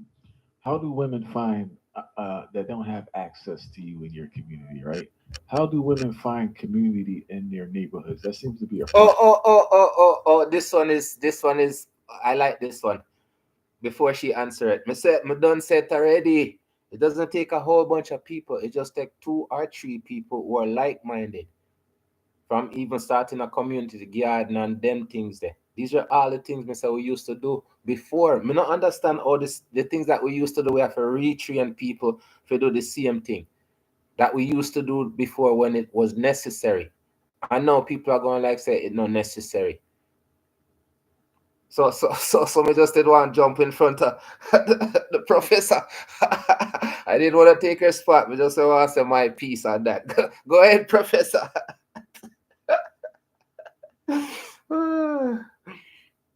To you in your community, right? How do women find community in their neighborhoods? That seems to be a problem for a lot of people. Finding a support system in their close environment. Mm-hmm. Well, one of the things for women, it's been a wellspring of women's circles. women overcoming breast cancer, women who are raising their children and want support, women who are breastfeeding, women who want womb wellness. So it's there. You can Google it. It's a circle everywhere. I was one of those who started the circles. Ah, that's funny. There's a circle everywhere. People, you know that? There's a circle everywhere. In so many words, that phrase says so much and means so much in so many ways. Right, people? There's always a mind everywhere. Until then, come talk about box. As we proceed, people, educational. These programs are all educational programs. Um, we just have to this is to educate and teach as we proceed. It's a circle everywhere. I was one of those who started the circles in the 70s. I started early on, self care circles, and it just grew over the years. So there's circles everywhere. Once you say yes, I'm ready, the teacher will appear in whatever form that may look like. And it's just as for the women as for the men. Once you say yes, this is what I need to heal, and I can't do it by myself. You might have read the books, you might have taken a class, you might have done some online work, but you actually need people contact. You need your community. As they say now, you need your tribe. And when you get to your tribe, you feel like, oh, I can do this. But don't think your tribe's gonna be perfect. Like you're gonna find problems because the tribes have together so they can resolve things. You're gonna find some problems, but Hello, we are gonna find some problems. We're always gonna find problems. But does that mean that we shouldn't try? Are we not gonna have solutions? You see how she stress it? Why she have to stress it? Because I'm telling you, it's the simplest thing I could disagree. As we proceed. become a problem to your own self because we came all together to heal anyway. Yeah, Do you feel everyone has the ability to heal themselves? absolutely. Everyone has the ability to heal themselves. This is an affirmation my 3-year old granddaughter inspired. I was inspired from our moment together. For some reason, we were having lunch was being made in our house, and my daughter got upset about, well, why didn't you give my granddaughter, her niece, this food or what have you? And it was an argument between brother and sister. And then my granddaughter shut down. She drew all the way in. So I took a walk and I walked over to our center that was on Kingston Avenue. I sat down with her in a little cross position, and I had her open up her palms in the meditation. And I just said, go in, pray. I prayed with her, I visualized with her. And then I asked her, after doing some breathing, how do you feel? She said, I feel powerful. A 3-year old tell you that had impact. And from that point, you know what I said? From that was like 60 years ago. Every day I tell my clients the power to heal is within us. And we have the mighty power to heal ourselves. So It's all about you. Yes, people. The power to heal is all within you. I'm gonna say that already. This is what I'm gonna say. Them people when I highlight. These people are professors. Them people are doctors, scientists.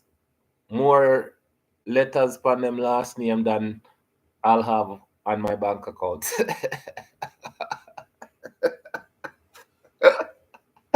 Ah, joke, people, joke. I'm just saying, right? These people, them greatness does shine through. Them all have perseverance, them all have struggles. But them people live to be at age where them can sit down and have a conversation about them past will make you feel uplifted. So we can't heal ourselves, We just have to cut out the negative part, put in more positivity. Do the little things them where you feel comfortable with. Tell yourself sometimes it's best to get away from people, to have a clear mind.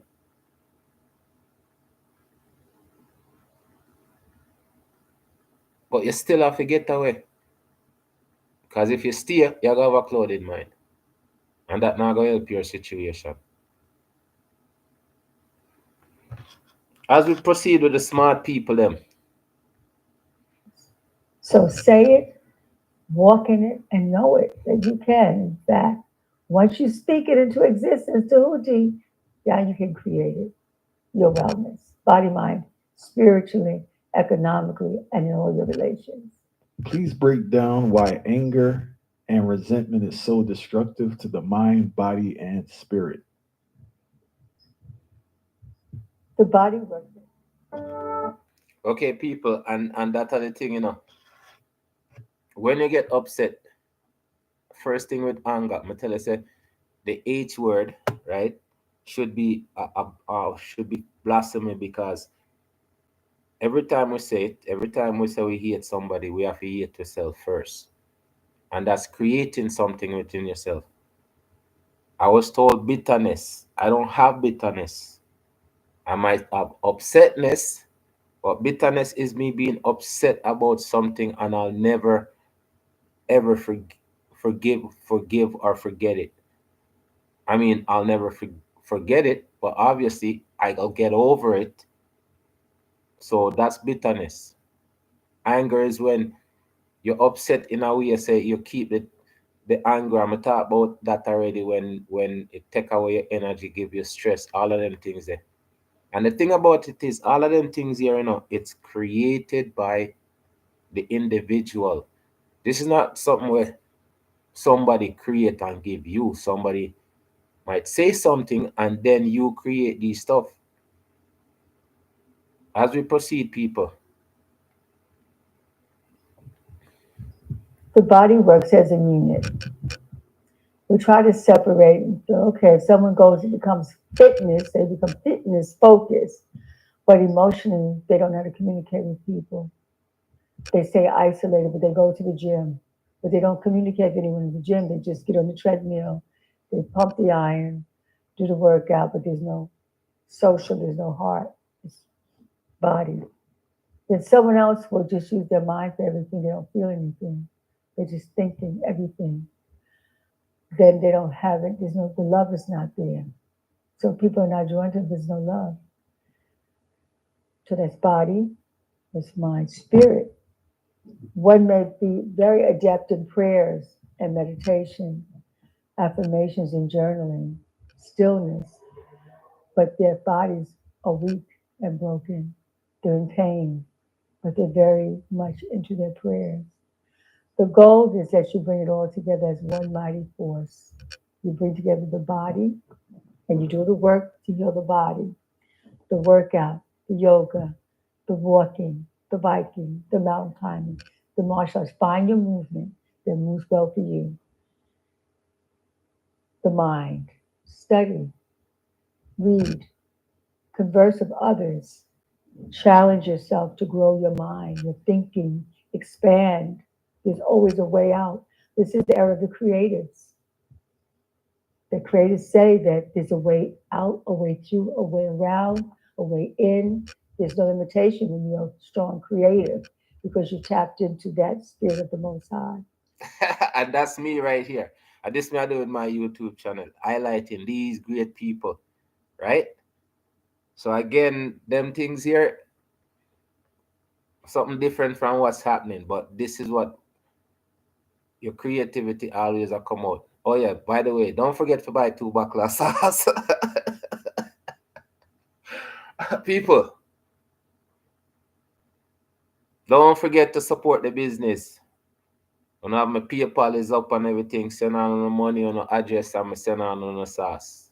As we proceed, people, business minded at all times. Education, education at the two.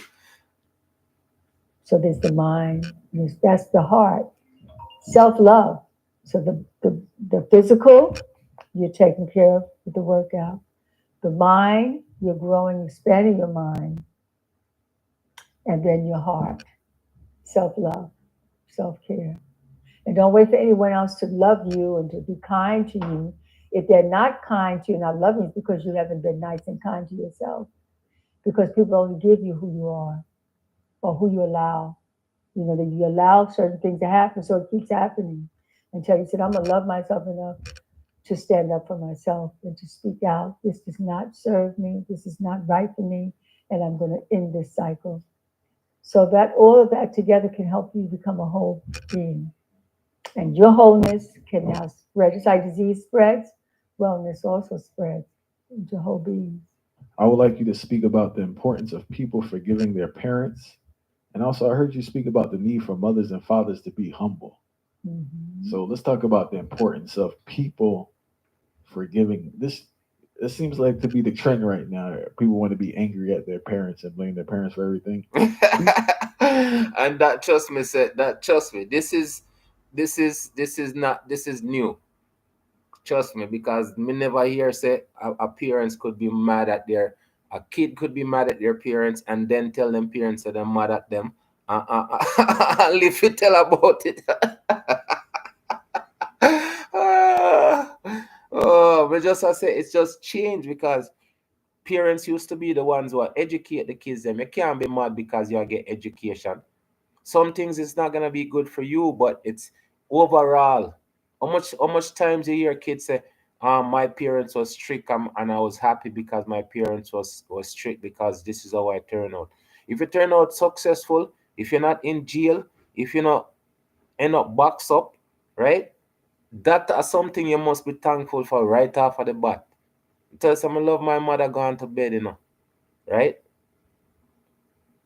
My father, different story. I mean, always has a different story, but one day we're gonna get to that story there. But the very fact say, parents have the responsibility to take care of you and put us in a better life, one better man for ourselves. That's there's no way you're supposed to be a turn on and tell your parents say, me not thank you for what you do. I'm gonna be upset for what you do. Every parents have them different way at teaching or educating them parents. One story, some mother leave her kids them in the car, the kids them freeze to death, right? She get donation and everything, then them see her in a club at work, almost a couple weeks or something like that. Right? Those situation happen. Those situation happen in a real life.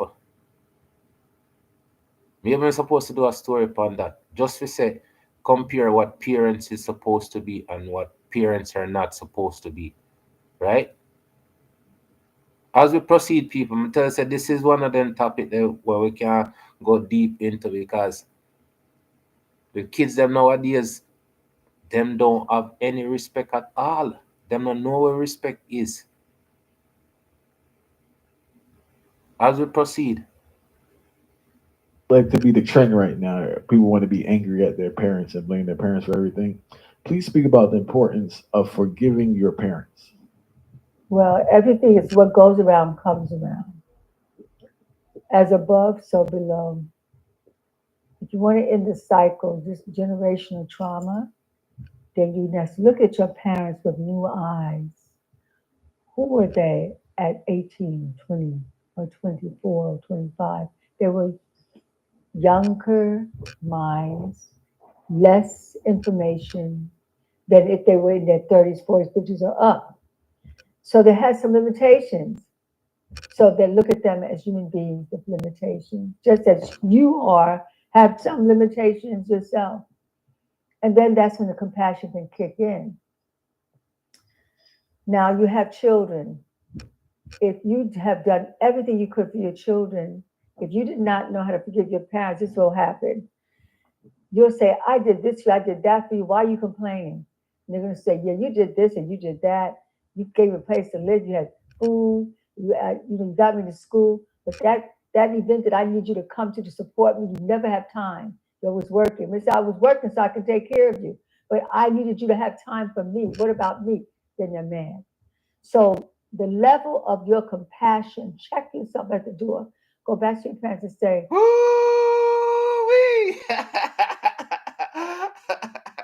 Check yourself at the door. 1,000,000% agree with that. But tell you, say them people are smarter than me and they can say it in a more eloquent, more articulate, more PhDYZ letters than me. But it's true. How you gonna look on your parents and say them things? Even having a conversation like that, or that may I try to show you. What them get away with today? uh, things change for real people.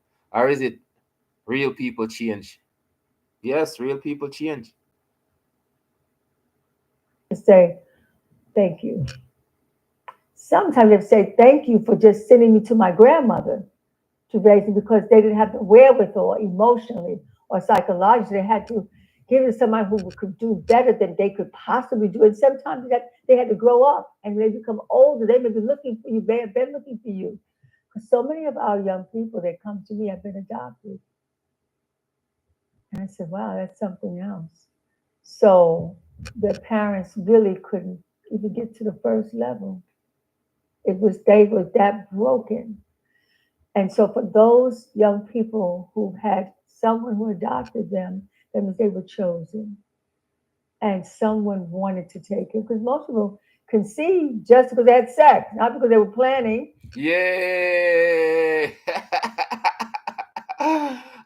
So okay, I'm on topic. Mr. already say the difference between meeting somebody and then with somebody and just having somebody in a one dance when you're drunk, under your liquor, under your weed, right? And you have a picnic. That at the moment that kid is born out of the moment. Meanwhile, if you meet somebody and they with them, it's out of one relationship. Big difference. All of them things are is so important as we proceed, people. Just because they had sex, not because they were planning and they just love their child or not love their child or take care of them or not take care of them. It's happened simple. When someone's looking for a child, they're usually looking to be of service and to support that being to grow up. So we're in this world, and then when you hold that animosity to your parents, you're going to marry your parents. That man that you're upset with your father, you're mad with him about him, you're going to have a husband that's going to be just like your father on some level. He won't be emotionally accessible. Maybe your father wasn't there. He was still going through his own financial struggle because there's a price tag on men. Fatherhood is not just the finance that you have, but it's also the wisdom that you may impart on your children, or an example of compassion or helping in the home, or whatever that level is. A man is not just a price tag. So if the father can't be in the home because he feels like he's not worth it because he doesn't have it like that, the child will be without a parent and they won't be whole. So they're always looking for their father. And a lot of men, they go from one man to the next, always looking for their father and never getting peace.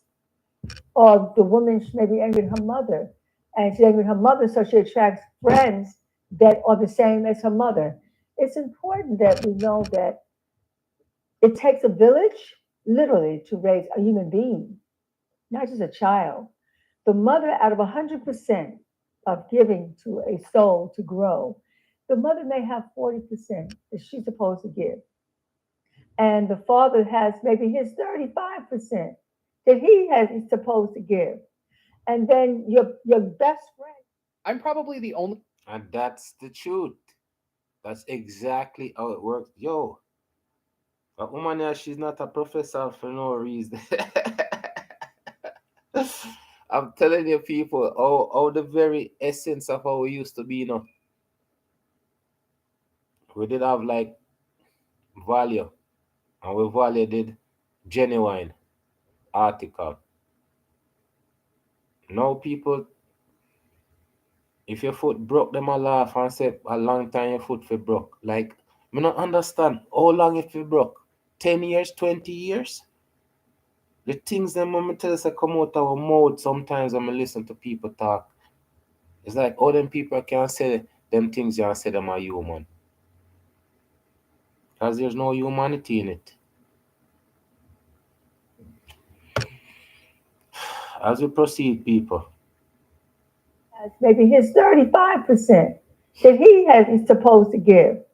And then your best friend next door neighbor, a friend who's in your family comes in and out of your home and cares for your family, that that neighbor may give 10%, just watching over you and give you some advice as you walk in the world.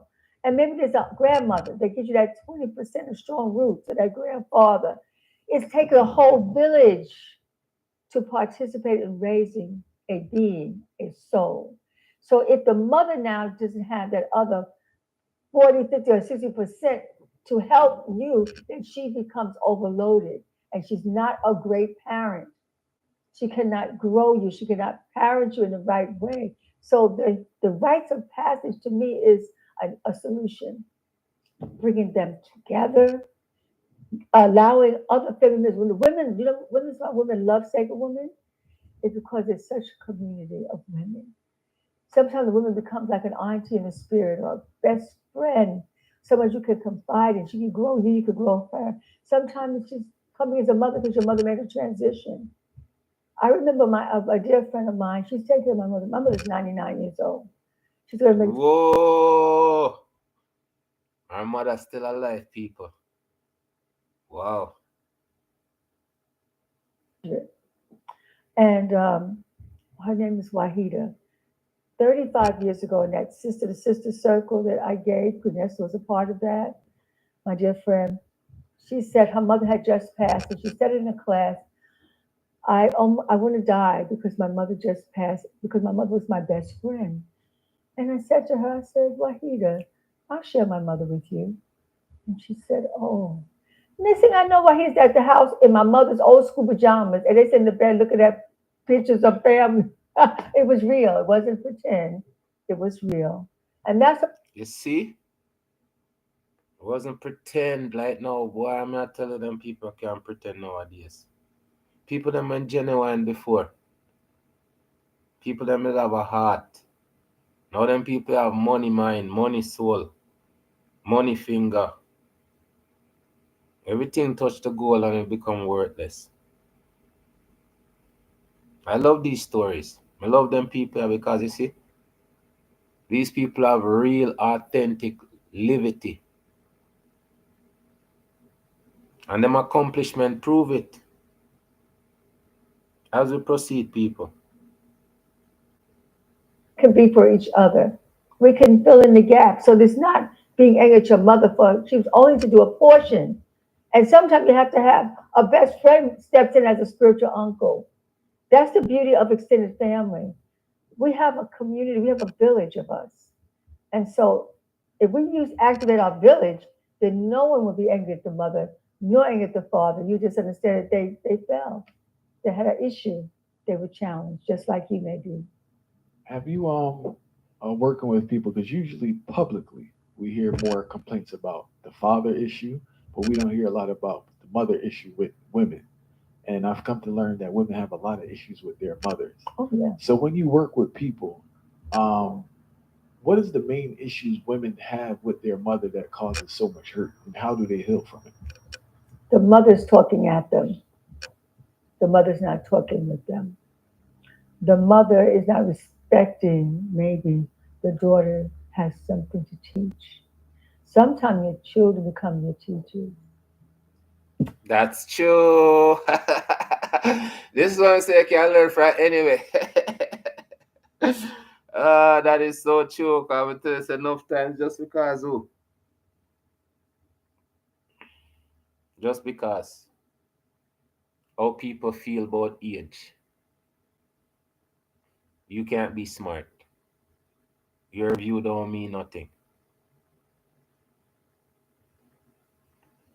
As we proceed, people, I'm telling you sometimes them thing this lady is not touching one person, she's touching everybody for real. Go on. To become your teachers. And I think that is the reason why I get along well with young people. Because I know that they came to teach also. But if you're an older person, you're always the one telling them what to do. So if you're always been, because you've been raising them young babies, teenagers. So you've always have been telling them. It's a shift as you get older and they grow up, and that's now you have to learn from them too.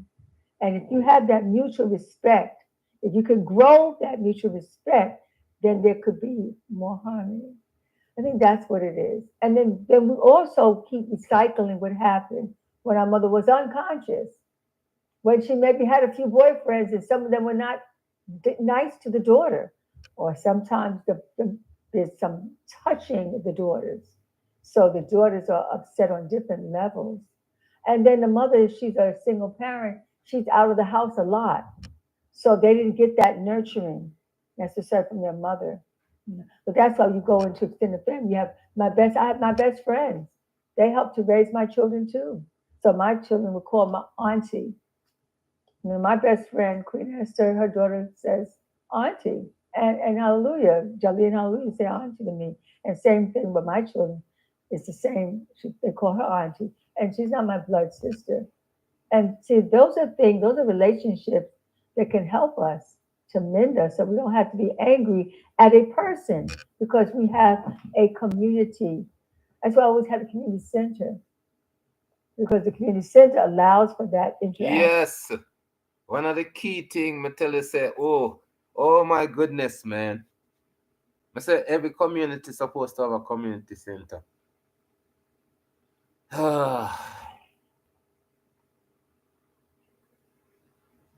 I'm gonna tell you, so the people them in the position them do them things they know because they don't want to do those things. This one I tell you, so then call it garrison, then call it ghetto, then call it the most disgusting things. When before it used to be community, it used to be neighborhood, it used to be family. But the thing about it is, it's not everybody will forsake it, because this lady, she's from the past and she in the present right now, and she educate people for the future. As we proceed, people. Action, which is we don't get that from yeah, from the camera, but if you can get some of it, somebody can heal us. Can you tell us how you met Dr. Aris, how he mentored you on your journey and your friendship with him? Okay. Well, I have been a healer for 53 years. So I think I've been here longer than all healers, basically, who are living. Um, so he came to this same house, right here in Park Place. And we didn't exchange. It wasn't a mentor, we didn't exchange. He brought live food into the community, 100% live food. Because to be a vegetarian, I was vegetarian all those years. I was always eating live food, sun cooked foods cooked by nature. But I also did some steaming and not baking, but steamed foods. So his was 100% raw. So he was doing a workshop with his wife and himself at that time. And he was making these pies, these delicious live pies. And I said, well, let's do a barter. I don't remember how much his workshop was. Maybe it was $40. And it was at his home. And at that point, I was doing polarity energy work, balancing energy work. So I said, well, let me give you an energy session. So we did an exchange. He came here on the second floor at my center here, and we did that work. And from that point on, we've always had this beautiful relationship. He's a Conrad. We're Conrads, like myself and Dr. Africa's a Conrad. High level respect for each other's work. So over the years, we went into same locations. Many of us who was studying and growing in metaphysics and cultural healing and holistic health, we went up to what is called Aquarius on 125th and 7th Avenue. He was there also. I was there studying, and Dr. Moore and Kanye West and John Harris. Name dropping. People, you see the connection. You see the connection. It's just, boy, I'm telling us, people. with greatness. As we continue, people. Their retreats happened. We were all in the same mix, in the same community. Lloyd Strayhorn, members and you. So we all grew up together. So that's more of a camaraderie, us working together. And even during this time, he's so strong and resilient. And he's had businesses, he opened, closed restaurants.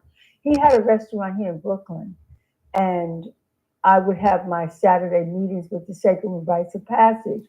We get up, but we have a bus and we're going out to either the ocean for spiritual work, or we're going to the botanical garden for herb work. And he had a live food restaurant and juice bar, and we would all park in front of his place and get our live juices and get our green wheatgrass, all the greens that he had there at his restaurant, and we supported him through the years. Before you move on, where did the live vibe come from him? Was that a Dick Gregory thing? Where did he get The this? live, I well, Dick Greg wasn't 100% like Dick Greg was to me, and I studied Dick Gregory's work. Okay, and Dick Gregory is one of them. Um, I know his story, so I'm gonna do a live on him, a deep on him too, because all of these people, I'm tell you, say it's one big congregation of smart people. All of them people is like highly intelligent, well-spoken people. I'm telling you, say we culture rich, you know. Me don't know how me keep on saying it, because coming like say just for me alone I say it, because it's so deep, it's so amazing. This is something we're supposed to show as we proceed, people. It was to me, and I studied Dick Gregory's work, his book, Cooking with Mother Nature. So I would say that it was probably a combination. Big heads up, everybody. 10x. Yes, people, you see, all of them people, it's like one big circle, knowledge, science, all part of society. But the biggest thing is we don't have a society for ourselves. That's the thing, you know. This is why I say I love our Burkina Faso and Abraham Tory create infrastructure for the people them in a Burkina Faso. As we proceed, people. Say that it was probably a combination. I think Dick Gregory inspired most of us through his writings and his civil rights work, his human justice work. Dick Gregory was inspired from Alvina Fulton, who inspired me. Dr. Alvina Fulton, she was a naturopath out from Chicago. And so when I went to see her, she told me about him being her student at the time, and as well as Muhammad Ali, you know. So she was a big force, Dr. Alvina Fulton. She's now an ancestor. How long did you work with her? I didn't work with her. I seeked her out. I have family in Chicago. So I went to Chicago looking for her because I found out about her through Dick Gregory. And then at that time, she was in China studying. And then another time, she had a little shop, a herb shop. Another time I came and she was there. And I was looking at her like some young people look at me. And I was in awe of her. And she had pictures of Dick Gregory. She had a picture um, of, of many of the greats. And I was like, oh my goodness. She knew who I was without knowing me, because she took me downstairs in her basement. It was very peculiar. She said, come here with me.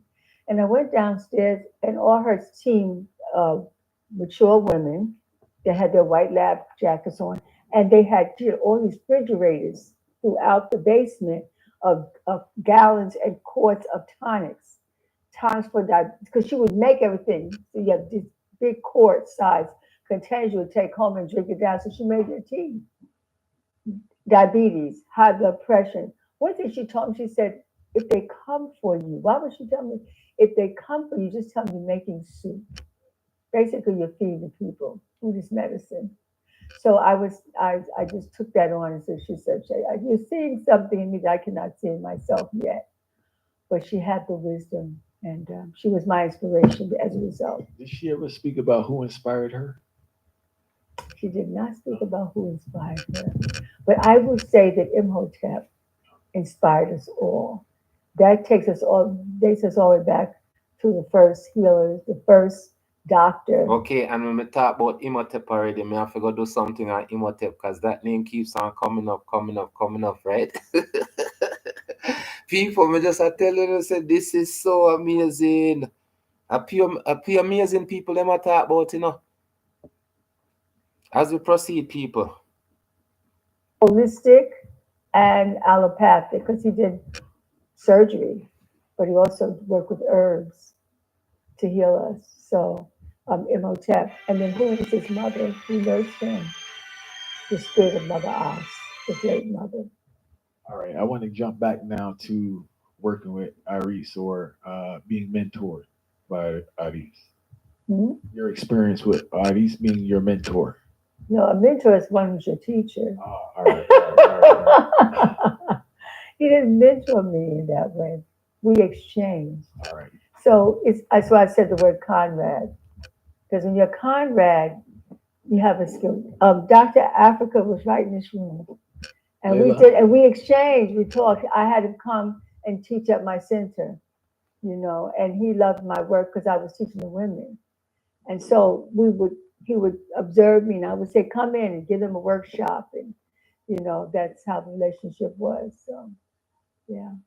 But then there's another woman that inspired me in terms of African culture and beauty. And that it was a Quake. She would have the International Arts Festivals in Brooklyn. And this International Arts Festival would be given at Boy Girls High School. But before that, it was at Tin Claver Place, right off of Fulton Street. And that was the beginning of us having our own schools, cultural schools. But we didn't send our children to public schools. I didn't send my children to public schools. I had cultural schools that were based on vegetarian lifestyle. They were not eating any flesh and they were living natural. And there would be Baba Kwame and Mama Sunshine. And those would be their teachers because it was a family during the daytime. Well, you're not just putting your children in school, they have to be frisked and have high security. Security was cultural people, families, healing families. So you knew your children were in a safe place. And so that was the beginning of in the 60s when it all happened. And it was in Hurasasa, and that is where was the International Arts Festival. And I heard and saw Farasana's play there. And the song was Creator Has a Master Plan. That became my theme song for 50 years. For 50 some, 1969, the Creator Has a Master Plan. And the Creator has that with a plan. And we plan, if you have a plan, you don't plan to fail. You have to have a plan. You have to have a strategy for wellness. And between my father and the Pharaoh Sanders and the grace of our time, I said, my plan is to liberate us, liberation to purification through self-transformation, healing. Where does this resilience come from? You've been doing this a long time. As Jamaicans say, you've been trotting this thing for a long time. So where is that resilience coming? And why didn't you just throw in the towel and say, hey, I had enough? Because I can't give up on the truth. The truth is healing. And I can't give up on my people. I'm clear why I came on the planet. If you don't know why you're here, then you're going to be in trouble. You're going to go down some rabbit holes you may never get out of. But once you know why you're here and how you're supposed to serve, then you are charged. You're energized. I'm energized. What about people say, I'm better, I'm getting better. I kept my legs. I didn't have to have a knee replacer, a hip replacer. I didn't have to have a heart pacer. I'm off of the medication for my pain. That is quite energizing, So I have a very love for my people. So after we went through, I went to Ghana to never come back here. And that was 20 some years ago because I was on a radio show at Medgar Evers College.